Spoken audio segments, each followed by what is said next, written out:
cold game.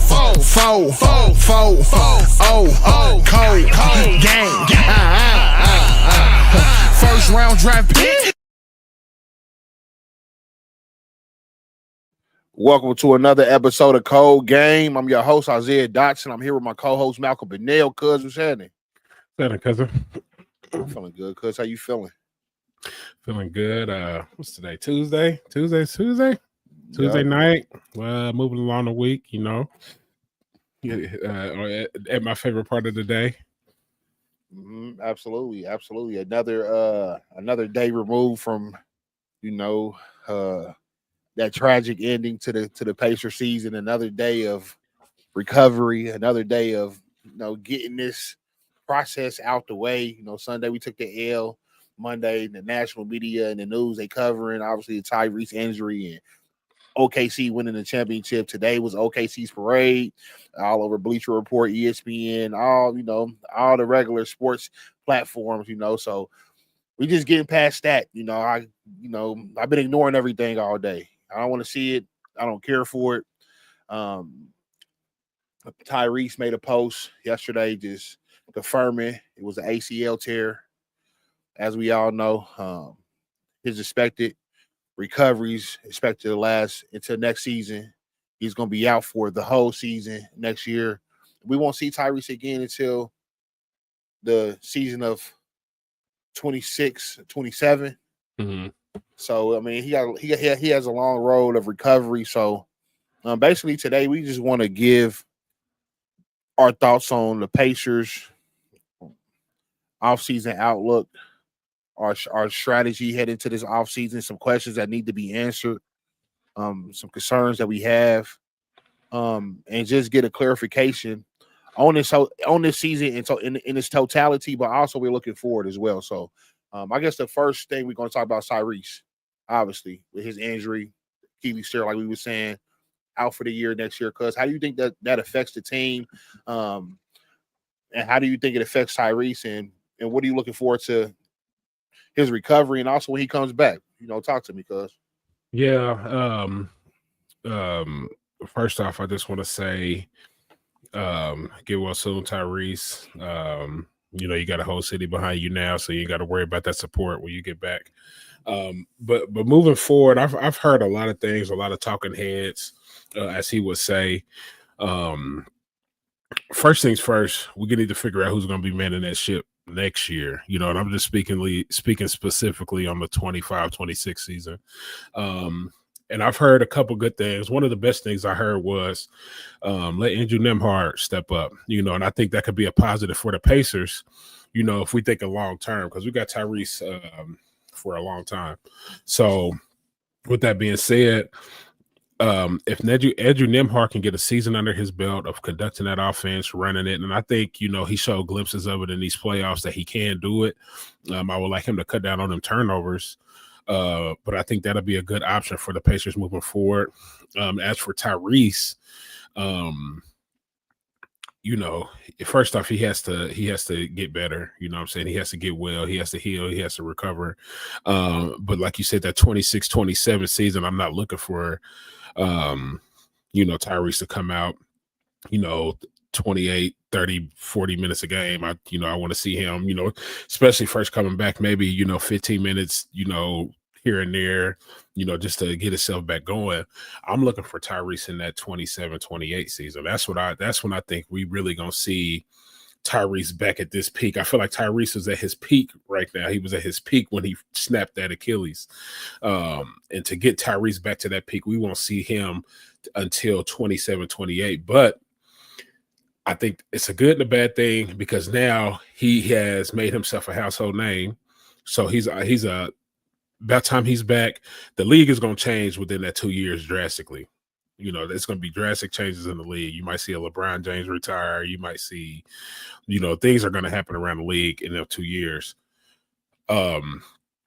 But Tyrese has made himself a household name. So when he does come back, I'm looking for a physically stronger Tyrese. I want to see a bigger body out there and a more cerebral Tyrese. That's what I'm going to be looking to see. And I think that along with his natural skill set, his ball handling ability, his passing ability, I think that will be good. Also, I would like to see him come back and have worked on his jumper a lot, and get more consistent from three. So, but yeah, the Pacers' future is still bright in my opinion. But in that perspective, I think the Pacers should look into Nembhard running that offense at the one and have Tyrese prepared for that 27-28 run. Yeah, it's gonna be a major difference not having Tyrese manning that point guard. So it's gonna be a different look for this Pacers team. Like you said, because it's gonna take a while for Tyrese to recover from his injury. So we're looking forward to the 27-28 season. I'm hoping that when he comes back in 26, cause that he's fully healthy. When he touches that court again, because I'm expecting him to go. But that's a long road from now. And so I think just in the immediate aftermath of losing this final, and we were saying this after the game on Sunday. I'm more proud, and I'm going to stand on the way Tyrese came out and played probably more than anybody, because what he did was he played on that calf strain, knowing the risk. And maybe he didn't fully understand it, because we haven't seen somebody play on a calf strain and tear it since maybe, I think KD was the last athlete who had a calf strain to actually end up tearing it. I think the past calf injuries was more freak injury, like Dame Lillard. I don't know if he had a calf strain leading up to the Achilles tear. And I don't know if Jason Tatum had a calf strain leading up to his Achilles tear. But I know this is definitely going to be a caution for athletes going forward. If you have a calf strain, it's weakening that muscle and that and that Achilles tendon to the point where it can pop and it can tear completely. So you won't see a lot of athletes playing on that anymore. But I think Tyrese, he just really solidified himself as a dog and gained a lot of fans around the world, a lot of respect. And we was already fans of him, but my level of respect for Tyrese just went up tremendously. He's an absolute dog, a warrior. We're gonna always remember this Game 7 and the way he came out. If that's our last memory of Tyrese for a while, we got a lot to stand on behind that. He came out 3 for 4. He came out splashing. We're gonna always wonder if he had to finish that game, what would have been done. He was on his way to a 40 ball, Game 7. And we at this point, who knows what was going to happen? So we can say anything. We can, the story is going to be told how we going to tell it. Yes, he didn't finish the game, but he was on his way to a all-time classic game, 50-piece, like Giannis, Game 7. So that's the story I'm gonna tell, and that's the story I believe. So and 3 for 4, 9 points in 7 minutes. You can't tell me nothing different. But so moving on from Tyrese. Tyrese, get well. We rocking with you, bro. We gonna stand behind you this whole recovery period, and we wish you get back on the court. We wish you a speedy recovery. We love to have you on to talk about this past season, and talk about the future. So, shout out Tyrese. So with this front court, because we talk about the backcourt, we talk about Tyrese and Nembhard and all the guys in the backcourt, but we got to shore up this front court. The front court, in my opinion, because was the real issue. In this finals. I'm not gonna say the entire postseason, but definitely in this finals, our front court issues reared its ugly head. With the lack of scoring from our center position, Miles Turner specifically, and he's an unrestricted free agent. Should we sign him back? Should he come back? Should we go into the luxury tax for him? He's 29 years old. He's an unrestricted free agent. What should we do? That's so tough. Do you let Miles walk? It sucks, man, because I've grown to love Miles. I've grown to like Miles over these past 10 years. So it's been such an up and down with him, man. But just not the scoring, it's the rebound, and it's just aggressive. Like, I know Miles does get blocks, he blocks shots, but it's like when you look at Miles Turner, when dudes around the league look at Miles Turner, like, do he put that fear in their heart? Like, you know what I'm saying? There's some centers out there, there's some bigs out there you look at, and you know, you get a little nervous looking at them. And I don't think we have that with Miles. You know, for teams to come in and out rebound us, and for you to have 2 rebounds, 3 rebounds a game, and only, you know, average of less than double digits in the finals. I mean, it's just, you know, that's not what we need out of a big, you know. So now, with that being said, he's our most tenured vet. You know, do we need that leadership? I think we got that with Siakam. I think Siakam is our guy out there, you know, and I love the way he played throughout the whole playoffs, including the NBA Finals. He did go quiet sometimes, but I think that was a lot of pressure to put on him. The thing is, though, where do we go from there? Like, I don't want to see us get rid of Miles, you know, and not go into this luxury tax and all this other stuff, and then because they said he's gonna be looking for about $30 million a year, and you know, so if we get Miles, you know, is he really worth all that? But at the same time, are we gonna find better? You know, because I don't want to downgrade at the center position. That's my only thing. Like, go ahead, because I just said I don't want to downgrade. So if we're not gonna re-sign him, we better have a plan in motion. And I'm not talking about something in the draft. You know, I'm talking about we need to get a real deal center out there. All right, so cuz out of these options, which ones would be the best? Maybe re-signing Miles Turner because he is our longest tenured pacer. Maybe signing trade and look to package him to get a player like Lauri Markkanen, get a player like him on the team. Maybe package him to get a player of that caliber, or sign another free agent like Naz Reid, make him an offer that's irrefutable. I think Naz Reid is a restricted free agent, or he has a player option, you know. So I think he would have to decline the Minnesota deal, whatever they want to give him, and then he would have to, you know, become an unrestricted free agent, which he's likely to do because he's expected to receive a big payday. He broke out this year. It'll be Clint Capella out there as a free agent, Al Horford, Brooke Lopez, he's a free agent. Here's the thing, cuz out of all those options, you know, obviously we'd rather have Miles Turner back because we like Miles Turner, but man, the dude disappeared in the biggest moments. You know, the way he disappeared in his game 7, you know, we won't ever forget that. You know, he had 6 points, 4 rebounds, 1 assist in 24 minutes, game 7. That's from our starting big. You know, that's not going to from our longest tenured pacer. That's what we getting. That's the type of production we're getting from our starting center. I mean, that's just atrocious. He shot 0% from the field in games. I want to say games 3 and 6. Didn't even hit a 3. I mean, I'm talking about wide open too. They was leaving him open. He couldn't cash in nothing. And like 0 for 6. Yeah, he hit some of them threes in that game 4. I mean, we talking about a different 0% in game 4. You hit a 3 in game 4, we got a 3-1 lead. You got to give us something, bro. So I think the way he played in these finals, cuz it has to force Kevin Pritchard and Mr. Buchanan to really think and evaluate and assess our current roster, assess his level of play, and then make a decision accordingly. I think a trade with a player like Lauri Markkanen would go. I guarantee Lauri Markkanen was on that floor. He would have had some production.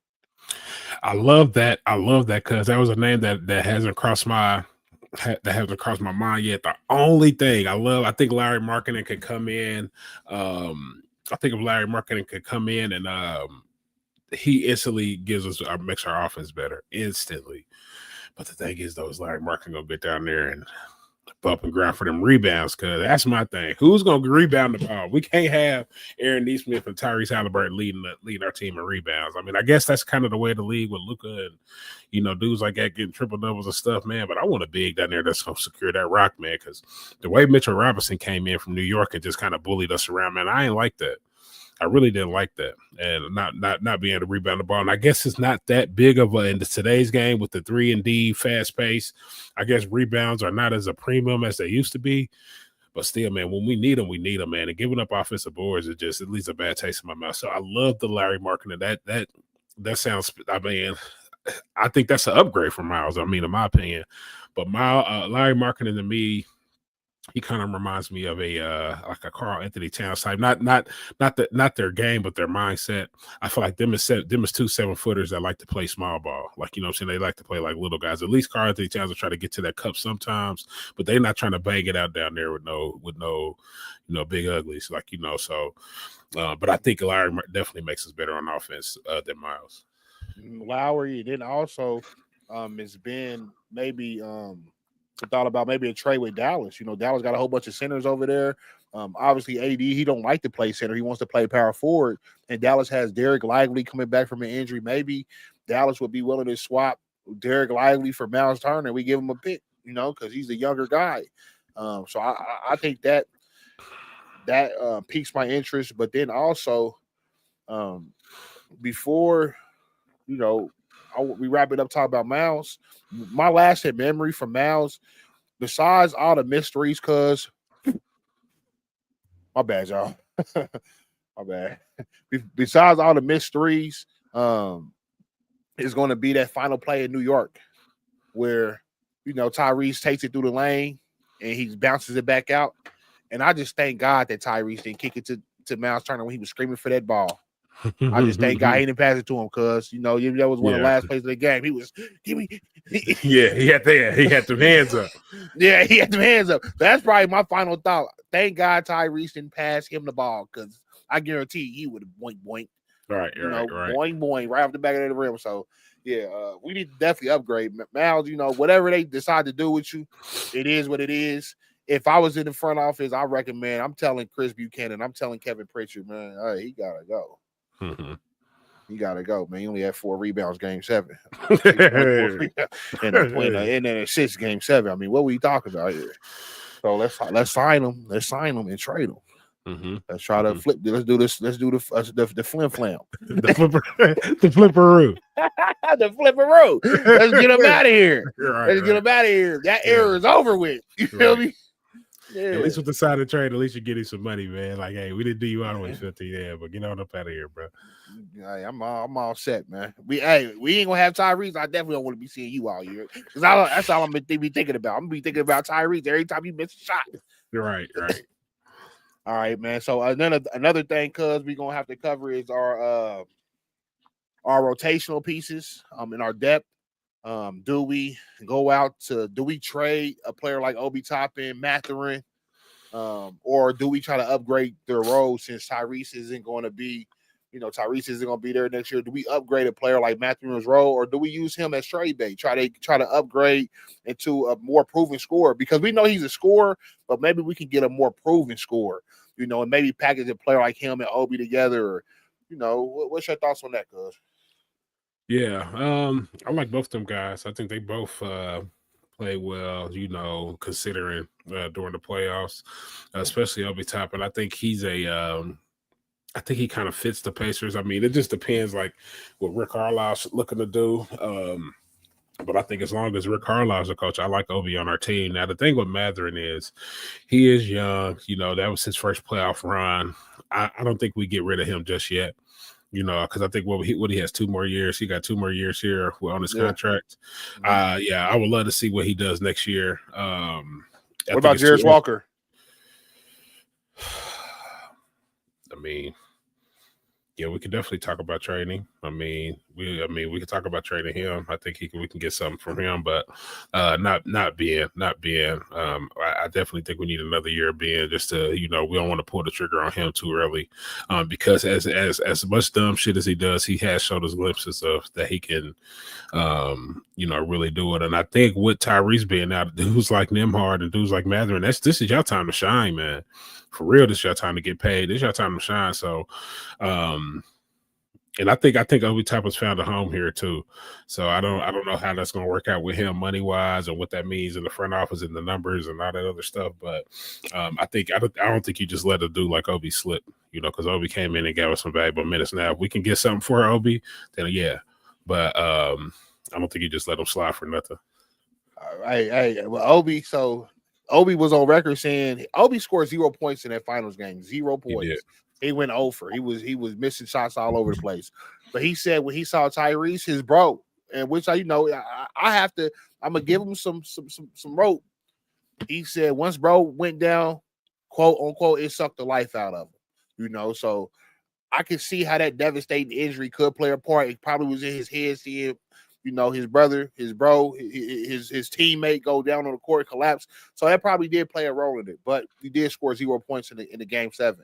You did have some good moments, but game 7, you scored 0 points. I'm glad. I don't want to hear that. Don't say that. Like I don't want to hear that, Obi. Like yes, like I know it sucks, but that game was bigger than Tyrese. You know what I'm saying? That whole thing was bigger than Tyrese. Tyrese would have told you that's bigger than him. So that's a piss poor excuse in my opinion. So I would just say it's my bad. I hate that. That's one thing I hate.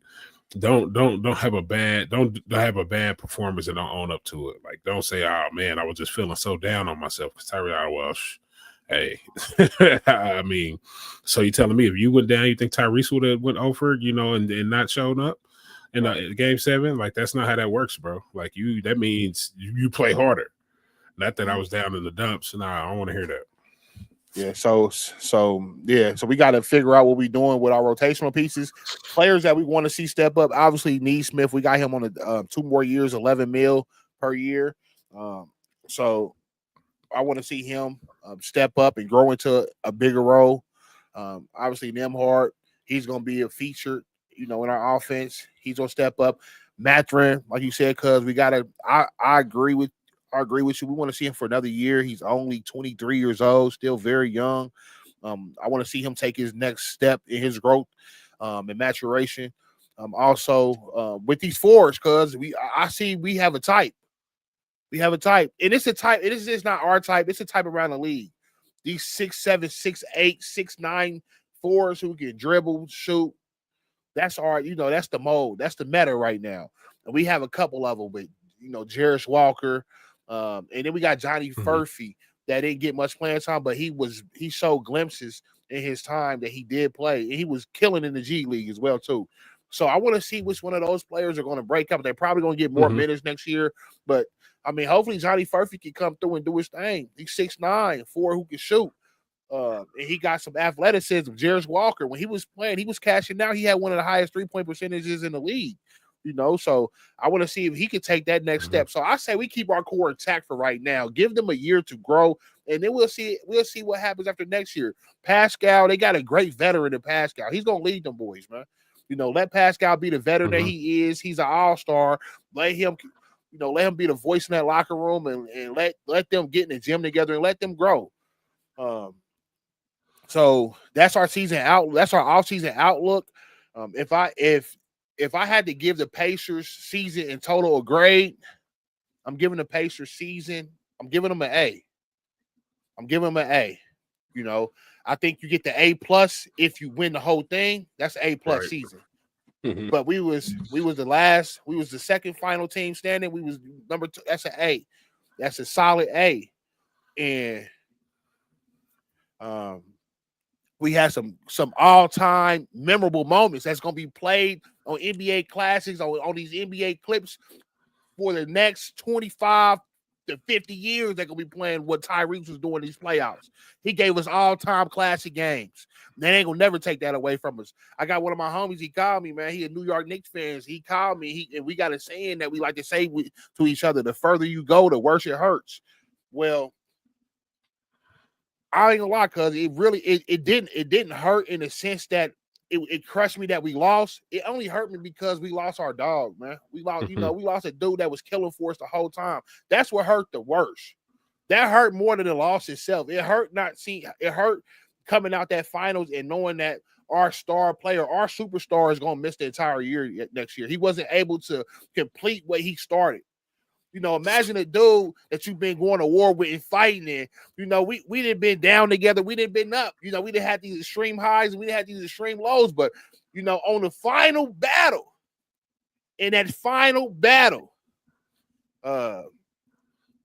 what's the last episode of Game of Thrones, cuz?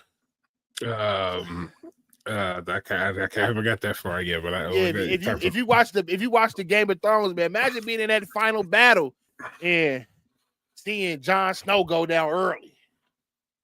That's soul crushing. Because Jon Snow ain't supposed to die. He wasn't supposed to go out early. He supposed to be there to the very end.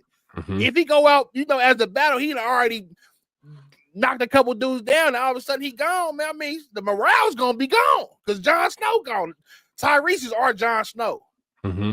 Mm-hmm. And yeah, I mean, so I say I feel like it was incomplete, and that's gonna be my lasting memory in the season. The further we go, the worse it hurts.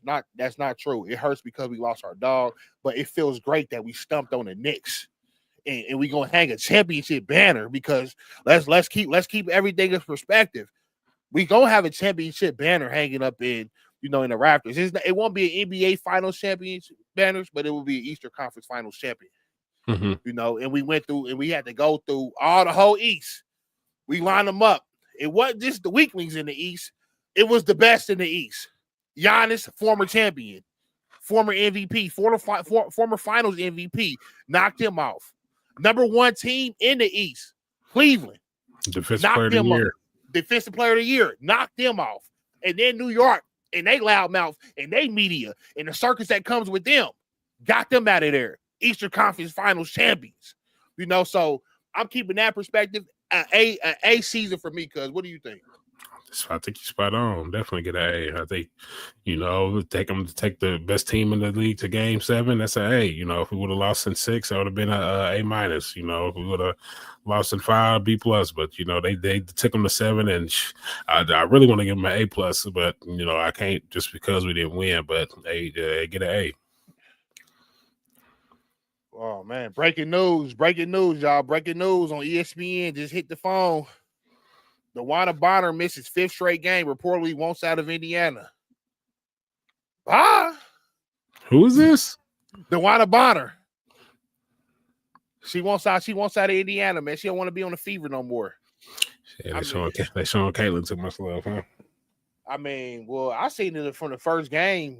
From the first game, she gave us nothing. But we gonna let the women figure it out, man. DeWanna Bonner, thank you for your services.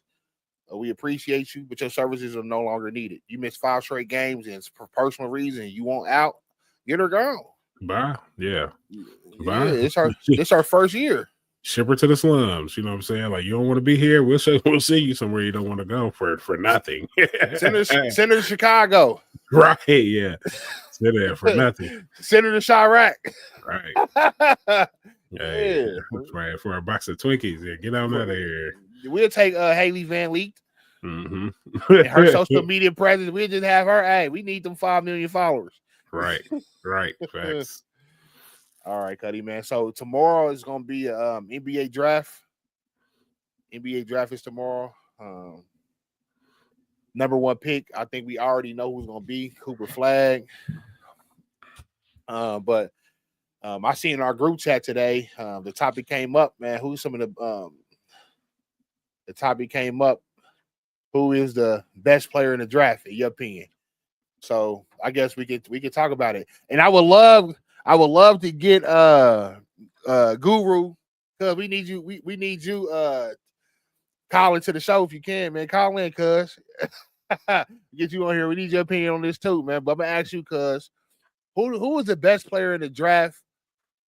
Take away all of the, what the GMs and what the mock drafts are saying. Who's your favorite player in the draft? Who's the best player in the draft, cuz, in your opinion? Best? I think the best player with the most upside is, the obvious, the great white hope,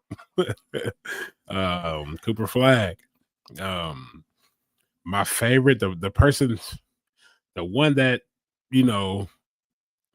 that really caught my eye during that Final Four tournament, that I think his game would translate to the league, and he can get a bucket. I think that's Caleb Love. And I mean, that's just me. I think, he's going to be one of them names you see. You're going to look up 5 years from now, you're going to be hearing that name Caleb Love, because that boy's a bucket. There's a lot of great players. I'm going to leave some out there for you to talk about, cuz, but I think the best player, Cooper Flag. But my favorite that I would like to see him grow in the league would be Caleb Love. I think you spot on. I think that's obviously the best player in the draft for sure is Cooper Flag, 100%. My favorite player in the draft, who I hope the Pacers come about that second round for and jump back in that fifth and go ahead and snatch. Because we gonna need him next year. Mm-hmm. That boy Walter Clayton Jr. I want to see that jumper. Oh, God, you got on the shirt. Oh man. Oh man. You know, hey, it might be destined, cuz. Right. I want to see that sweet stroke in Cambridge because hey, he got a pure 3-point stroke, man. I mean, we haven't seen somebody shoot that jumper like that since in college. Since 30. Yes, yeah. So when we was all by his shooting, you know. So I would love to see Indiana jump up and get him, but I'm also excited to see what team does go up and get him. I'm also excited to see, or curious to see how this situation with Ace Bailey plays out because he hasn't been doing any pre-draft workouts. So I want to see what team is bold enough to go and get him, and will he be happy with the team he lands on? It seems like everybody wants to play with Wemby. I understand why. They see championship. They see a big man. They see they see a dynasty over there with him because he 7'4", 7'5". That's rare. Guru Danny Wolf, absolutely. Absolutely. I mean, we want to see what Danny Wolf does. You know, he's a point center in a mode of. I mean, we ain't gonna give him a neck yet, man. Who's his comp? Cuz who's Danny Wolf comp? What'd you about to say, Jokic? Cuz I stopped myself, man. We can't give everybody Jokic comp. Yeah, nah. Let me see. Danny Wolf.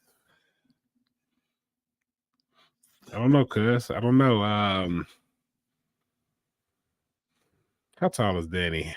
He's like 6'11", 7 He's foot. 6'11". He's a footer. Is he a footer? Yeah. That changes the game. He's a footer. Well, a footer with guard skills. True guard skills. That's what I'm saying. I mean, can you say like a Chet or like a Sabonis or like I'm gonna say like a Karl Anthony Towns. A Karl Anthony Towns. Like a Karl Anthony Towns, man. I can see him doing something because he's real special offensively.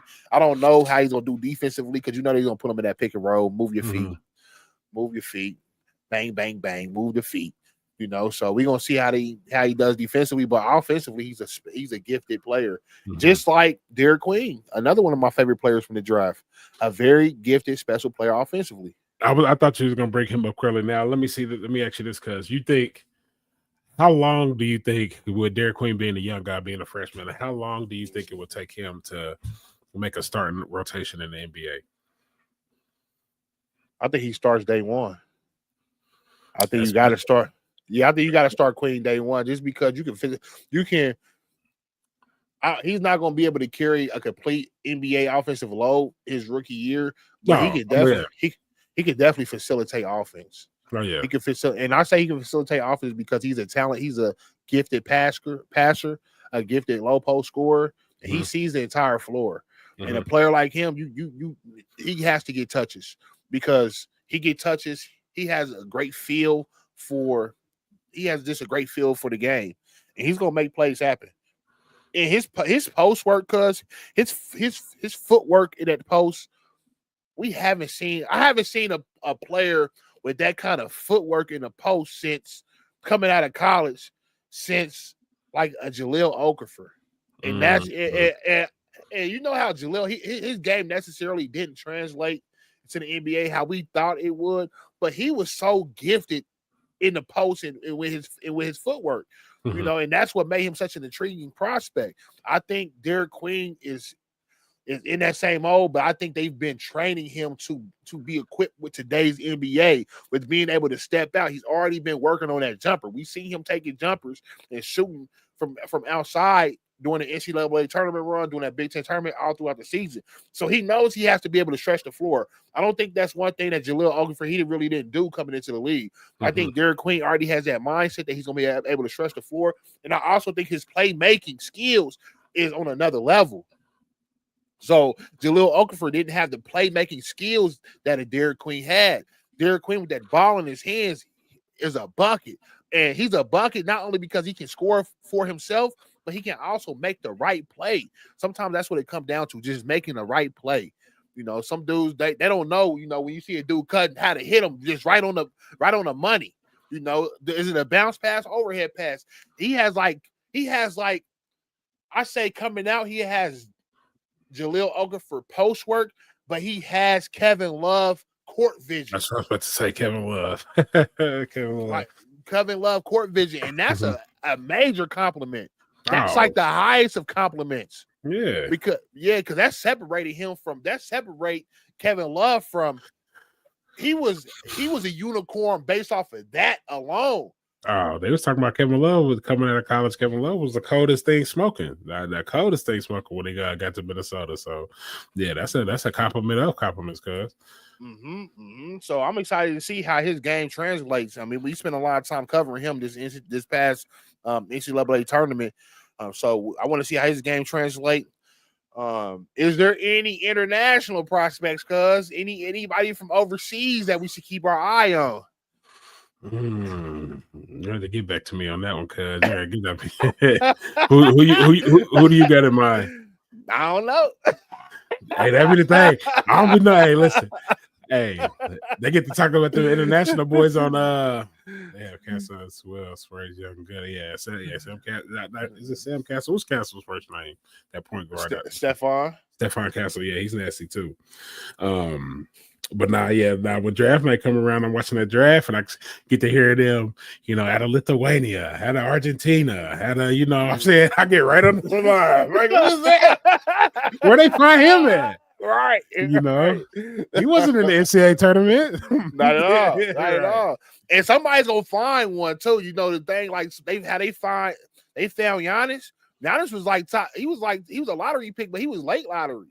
Like 10, 11, 12, 13, 14. He came in them later, you know, in the late lottery. They announced him. They didn't even say his name right. They couldn't pronounce his name. And nobody knew who knew Giannis Antetokounmpo would be the killer that he is.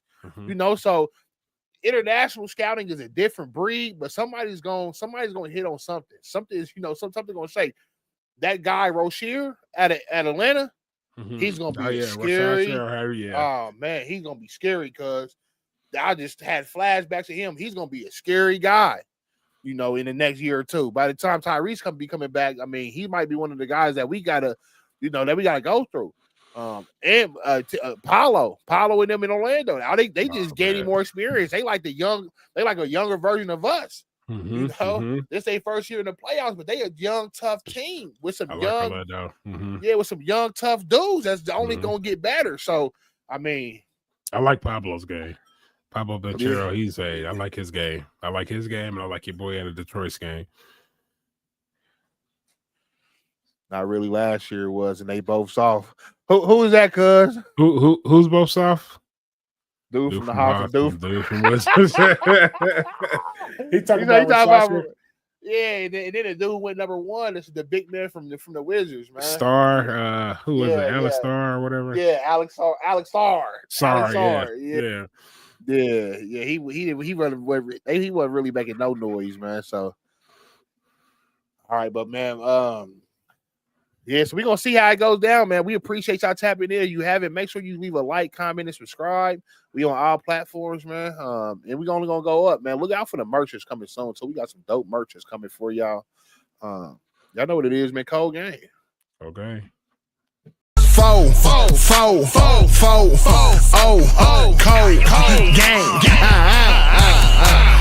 First round draft pick.